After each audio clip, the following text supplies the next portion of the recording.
మహాభారతం చివరి భాగంలోకి వచ్చాం. యాదవ నాశనం. మర్నాడే సాంబుడికి ముసలం పుట్టింది. ఆ ముసలాన్ని చూర్ణం చేసి ఆ చూర్ణాన్ని సముద్రంలో పారేయించమని కృష్ణుడు ఉత్తర్విచ్చాడు.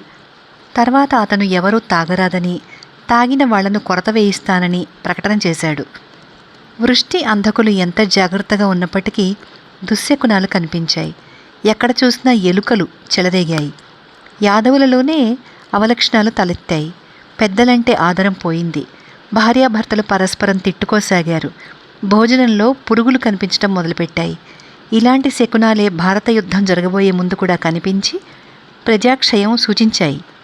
ఇది గుర్తు తెచ్చుకుని కృష్ణుడు యాదవులందరినీ సముద్ర తీరానికి తీర్థయాత్రకు బయలుదేరదీశాడు. తీర్థయాత్రకు సన్నాహాలు జరిగాయి. పెద్ద ఎత్తున మద్య మాంసాలు తయారు చేశారు. ఏనుగుల మీద, గుర్రాల మీద, రథాల మీద యాదవులు సకుటుంబంగా బయలుదేరి సముద్ర తీరానికి వచ్చి చేరి అక్కడ విడుదలు ఏర్పాటు చేసుకున్నారు. అక్కడ ప్రభాస తీర్థం ఉంది. వృష్టి వంశం వాడు, కృష్ణుడికి ఆప్తుడు అయిన ఉద్ధవుడు యాదవ వీరులను సముద్రం ఒడ్డుకు తీసుకుపోయాడు. అక్కడ వాళ్ళు ఆకాశం బద్దలయ్యేటట్టు ఆర్భాటం చేస్తూ తాగడం మొదలుపెట్టారు. కృష్ణ బలరాములతో సహా అందరూ తెగ తాగారు. తాగిన ఆవేశంలో యుయుధానుడు కృతవర్మతో, నిద్రపోతున్న ఉపపాండవులు మొదలైన వాళ్ళని చంపావు గదా, యాదవుడైన వాడు ఎన్నడూ అలా చేయడు అన్నాడు. మాట మీద మాట పెరిగింది. యాదవులు తాము తాగే పాత్రలతో ఒకరినొకరు కొట్టుకోసాగారు. వంశకలహం ప్రారంభమైంది.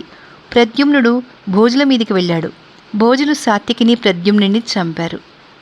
కృష్ణుడికి కోపం వచ్చింది. అతను ఇంత గడ్డి పీకి దాంతోనే అనేక మందిని చంపాడు. ఆ గడ్డి ముసలంలాగా పనిచేసింది. అందరూ ఆ గడ్డినే పీకి ఒకరినొకరు చంపుకున్నారు. ఆ కొట్టుకోవడంలో ఒక క్రమం కూడా లేకుండా పోయింది. తండ్రి కొడుకును, కొడుకు తండ్రిని కూడా చంపుకోవడం జరిగింది. తన కొడుకులు, మనమలు చావడం చూసి కృష్ణుడు ప్రాణాలతో మిగిలి ఉన్న వారందరినీ చంపేశాడు. అప్పుడు కృష్ణుడి సారథి అయిన దారకుడు బభ్రువు అనేవాడు కృష్ణుడితో, అందరూ చచ్చారు, మనం ఇక్కడెందుకు, పోయి బలరాముని వెతుకుతాం అన్నాడు. ఆ ముగ్గురు వెతుకుతూ పోగా వారికి బలరాముడు ఒక చెట్టు కింద కనిపించాడు. కృష్ణుడు దారకుడితో, నువ్వు వెంటనే హస్తినాపురానికి పోయి యాదవులందరూ మునుల శాపం తగిలి చచ్చారని చెప్పు, అర్జునుడు తప్పకుండా వస్తాడు అన్నాడు. దారకుడు రథం మీద బయలుదేరాడు. కృష్ణుడు బభ్రువుతో, నువ్వు ఆడవాళ్లను కాపాడు, బంగారం కోసం దొంగలు వాళ్ళని ఎత్తుకుపోవచ్చు అన్నాడు. కానీ బభ్రువు కూడా కృష్ణుడు చూస్తుండగానే ఒక బోయవాడు వదిలిన బాణం తగిలి చచ్చాడు. అందుచేత కృష్ణుడు బలరాముడితో, నేను ఆడవాళ్లను ద్వారకలో చేర్చి వస్తాను, నువ్వు ఇక్కడే ఉండు అని స్త్రీలను వెంట పెట్టుకుని నగరానికి వెళ్ళి స్త్రీలను తన తండ్రికి అప్పచెప్పి, నేను ఈ నగరంలో ఉండలేను, బలరాముడు నేను తపస్సు చేసుకుంటాం అని తండ్రికి నమస్కారం చేసి బలరాముడి వద్దకు తిరిగి వచ్చాడు. బలరాముడు నిర్జన ప్రాంతంలో యోగ సమాధిలో ఉన్నాడు. కృష్ణుడు చూస్తుండగానే ఒక తెల్లని సర్పం బలరాముడి ముఖం నుంచి వచ్చి సముద్రంలో ప్రవేశించింది. ఆ సర్పానికి స్వాగతం చెప్పడానికి వరుణుడు, ఇతర సర్పాలు ఎదురొచ్చాయి. తర్వాత కృష్ణుడు దారి తెన్ను లేకుండా తెగ తిరిగి ఒకచోట పడుకున్నాడు. ఇంతలో జరుడు అనే బోయవాడు వేటాడుతూ అటుగా వచ్చి కృష్ణుడిని దూరం నుంచి చూసి ఏదో మృగం అనుకుని కృష్ణుడి పాదాన్ని బాణంతో కొట్టాడు. అప్పుడు కృష్ణుడు తన శరీరాన్ని విడిచిపెట్టి తన తేజస్సుతో భూమి ఆకాశాలు నిండగా ఆకాశంలోకి వెళ్ళిపోయాడు. ఇంద్రుడు, సమస్త దేవతలు అతనికి ఎదురు వచ్చి తీసుకుపోయారు. కృష్ణుడు పంపిన దారకుడు కురుదేశాలు చేరి పాండవులను కలుసుకుని యాదవ వంశాలు నాశనమైన సంగతి చెప్పాడు. పాండవులు ఇది విని మహా దుఃఖించారు. అర్జునుడు దారకుడి వెంట ద్వారకకు వెళ్ళి అనాథలైన యాదవ స్త్రీలను చూశాడు. వాళ్ళు అర్జునుడిని చూసి గొల్లున ఏడ్చారు. ఆ స్థితిలో వాళ్లను అర్జునుడు చూడలేకపోయాడు. అర్జునుడు సత్యభామను, రుక్మిణిని ఊరడించి వసుదేవుడి దగ్గరికి వెళ్ళాడు. వసుదేవుడు అర్జునుడిని కౌగిలించుకుని, నాయనా, మేటి రాక్షసులను చంపిన నా కొడుకులు పోయారు, నేనింకా జీవించే ఉన్నాను. నీ శిష్యులైన ప్రద్యుమ్నుడు, సాత్యకి మూలంగా యాదవ వంశం నాశనమైంది. ఎవరినీ తప్పు పట్టే పని లేదు. మునుల శాపం తగిలింది. కృష్ణుడు ఉపేక్షించాడు. నువ్వు వస్తావని, నువ్వు చెప్పినట్టు చేయమని కృష్ణుడు నాతో చెప్పి వెళ్ళాడు అన్నాడు. తర్వాత అర్జునుడు దారకుడి వెంట యాదవ సభకు వెళ్ళి మంత్రులతో, ద్వారక సముద్రంలో మునిగిపోతుంది, నేను అందరినీ ఇంద్రప్రస్థానికి తీసుకుపోతాను, వాహనాలు సిద్ధం చేయండి, ధనరాశులు పోగు చేయండి, మీకు రాజు కాబోయే వజ్రుడు ఇంద్రప్రస్థంలో ఉంటాడు. అందరూ ప్రయాణ సన్నాహాలు చేయండి, ఆలస్యం వద్దు అని చెప్పాడు. ఆ మర్నాడే వసుదేవుడు యోగ సమాధిలోకి పోయి ప్రాణాలు వదిలాడు. వసుదేవుడి భార్యలు దేవకి, రోహిణి, భద్ర, మదిర ఆయనతో సహగమనం చేశారు. వసుదేవుడికి ఇష్టమైన ప్రదేశంలోనే ఆయనను దహనం చేశారు. తర్వాత వజ్రుడు మొదలైన వృష్ణి అంధక కుమారులు జలతర్పణాలు విడిచారు. తర్వాత అర్జునుడు యాదవులందరూ చనిపోయిన చోటికి వెళ్ళి వారికి ఉత్తర క్రియలు చేశాడు. 7వ రోజున అతను ప్రయాణమైనాడు. స్త్రీలు చావగా మిగిలిన వారు అతని వెంట బయలుదేరారు. రథాల మీద, ఏనుగుల మీద, కాలినడకన వీరంతా పోతూ ఉంటే వీరి వెనుకగా సముద్రం ద్వారకను ముంచుతూ వచ్చింది. అర్జునుడు అక్కడక్కడ మజిలీలు చేస్తూ పంచనదం చేరాడు. అంతమంది నిస్సహాయులైన ఆడవాళ్ల వెంట అర్జునుడు ఒక్కడే యోధుడు ఉండడం చూసి కొందరు దొంగలు కర్రలు తీసుకుని రాళ్లు రువ్వుతూ ఆడవాళ్లపైన పడ్డారు. అర్జునుడు వాళ్ళను భయపెట్టాడు, కానీ వాళ్ళు అతని మాటలు లక్ష్య పెట్టలేదు. అర్జునుడు తన గాంధీవాన్ని ఎక్కుపెట్టడమే ఎంతో కష్టమైంది. తర్వాత అతనికి అస్త్రాలేవి జ్ఞాపకం రాలేదు. అతను దొంగలను ఏమీ చేయలేక సిగ్గుపడాల్సి వచ్చింది. అతను చూస్తుండగానే దొంగలు యాదవ స్త్రీలను 4 దిక్కులకు తీసుకుపోయారు. దొంగలు ఎత్తుకుపోగా మిగిలిన స్త్రీలను, ధనాన్ని తీసుకుని అర్జునుడు కురుక్షేత్రం ప్రవేశించాడు. ధర్మరాజు నిర్ణయించిన మీదట కృతవర్మ భార్యను, కొడుకును, మూర్తికావతంలోనూ చిన్నపిల్లలను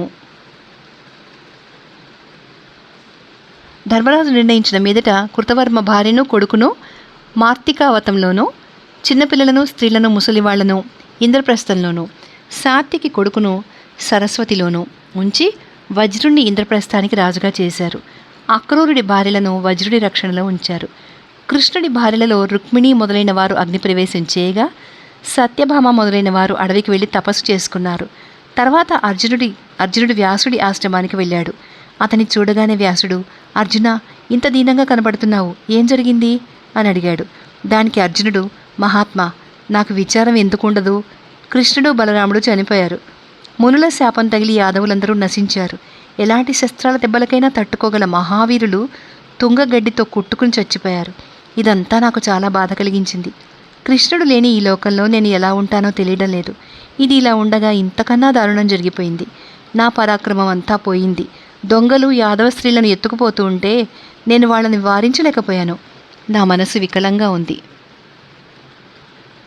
శాంతి లేదు. నేను కాలుగాలిన పిల్లిలాగా తిరుగుతున్నాను. నేనేం చేయాలి అని అడిగాడు. అర్జున, వృష్ణి అంధకులు శాపం తగిలి నశించారు. వారి కోసం విచారించకు. కృష్ణుడు దాన్ని ఆపగలిగి ఉండి కూడా చూస్తూ ఊరుకున్నాడు. శాపం తప్పించడం అతనికి మాత్రం సాధ్యమా? కృష్ణుడు అవతరించిన పని పూర్తయిపోయింది. అతను తన స్వస్థానానికి వెళ్ళిపోయాడు. నువ్వు కూడా భీమ, నకుల, సహదేవులతో కలిసి అనేక మహత్కార్యాలు చేశావు. మీరు కృతార్థునయ్యారు అనే నా నమ్మకం. మీరు కూడా త్వరలోనే ఉత్తమగతికి పోతారు. కాలం మారుతూ అన్నింటినీ మార్చుతుంది. ప్రపంచమే కాలానికి అధీనమై ఉంది. కాలం ఒకప్పుడు మనని శాసిస్తుంది, మరొకప్పుడు మనం చెప్పినట్టు వింటుంది.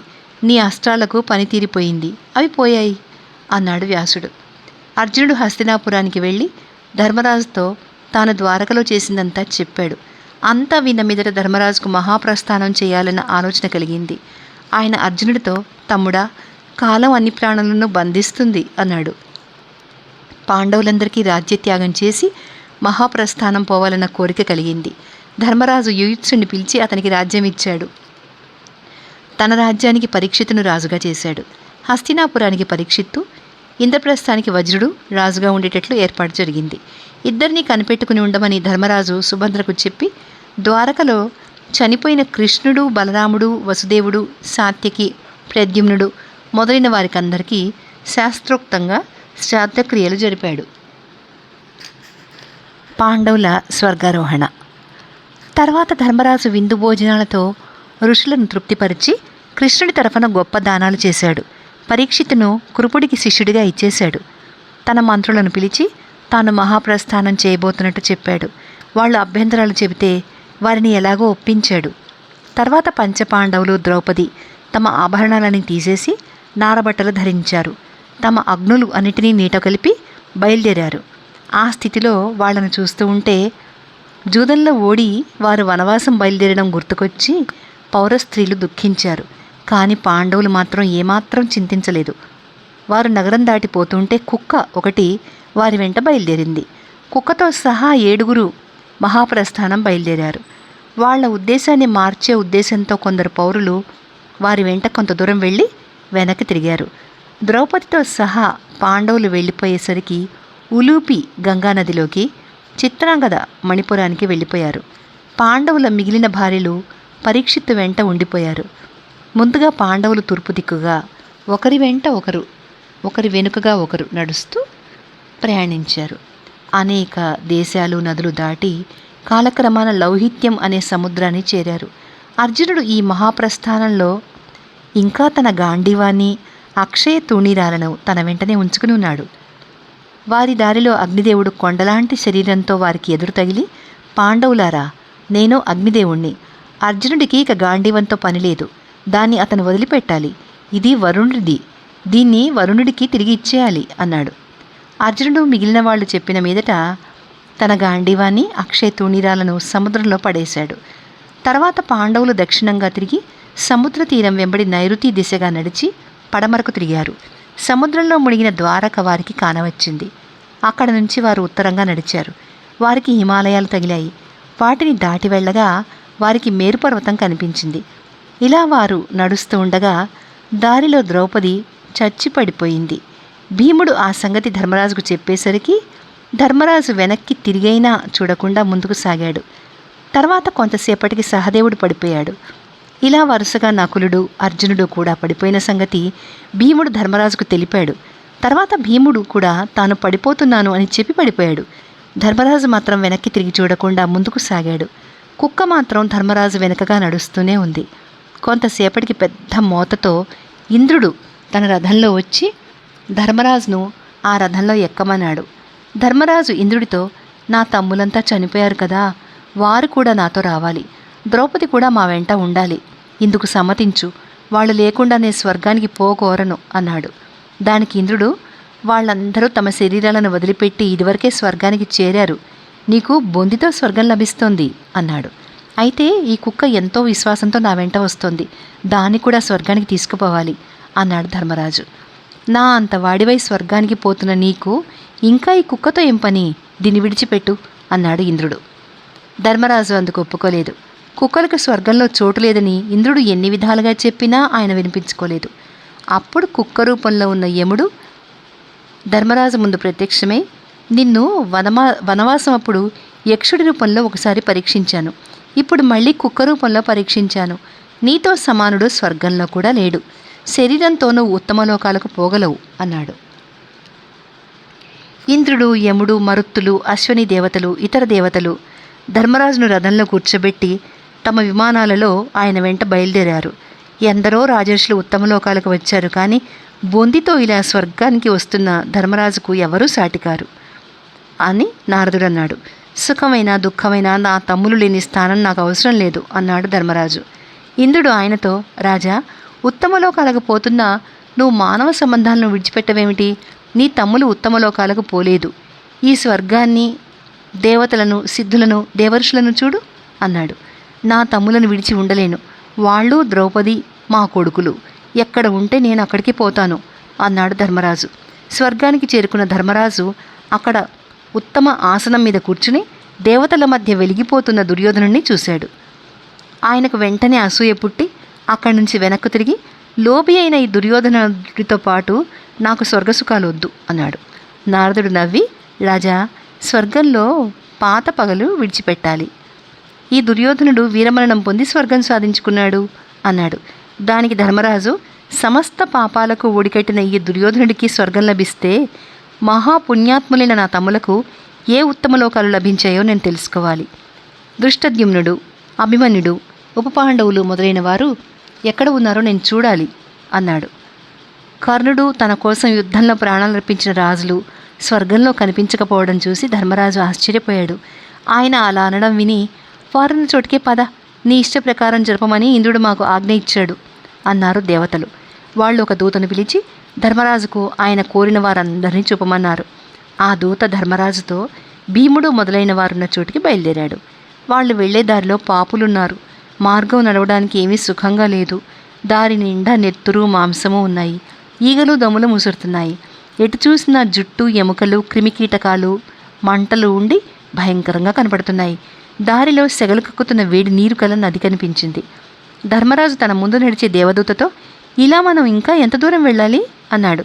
నీకు శ్రమగా ఉన్నట్టుంది, తిరిగిపోదాం, ఇహ ముందు నడవదగిన దారి కూడా లేదు అన్నాడు దేవదూత. ధర్మరాజుకు నిరాశతో పాటు దుర్గంధం మూలంగా తల తిరిగిపోయింది.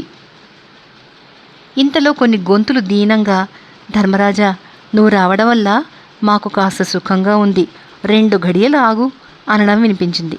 మీరంతా ఎవరు, ఎందుకు ఇక్కడున్నారు అని ధర్మరాజు ఆ కంఠాలను అడిగాడు. నేను కర్ణుణ్ణి, నేను భీముణ్ణి, నేను అర్జునుణ్ణి, నేను నకులుణ్ణి, నేను సహదేవుణ్ణి, నేను ద్రౌపదిని అని ఆ గొంతులు సమాధానమిచ్చాయి.